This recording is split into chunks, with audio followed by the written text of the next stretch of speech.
গোলকিপারকে bit করতে পারলে গোল হওয়ার সম্ভাবনা আছে। কিক করে দিলেন, ক্রস বাড়িয়েছে, ক্রসটা অনেকটাই আপার সাইডে চলে যায় গোল লাইনের বাইরে। গোল kick, senior yellow card, first yellow card of the match. সঙ্গত কারণে রেফারি এখানে একটা ইয়েলো কার্ড দেখিয়েছেন। কিক করলেন ওখানে শান্ত,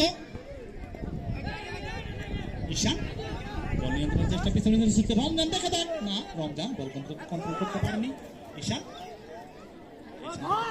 5 নম্বর জার্সি পরিধান করে বলের পিছনে ছুটছেন, দেখা যাক রাইট উইং দিয়ে ব্যাকের চেষ্টা, ক্রস বাড়িয়েছেন, ডিবক্সের মধ্যে কেউ নেই, ডিবক্সের মধ্যে কিক করার চেষ্টা, আকাশ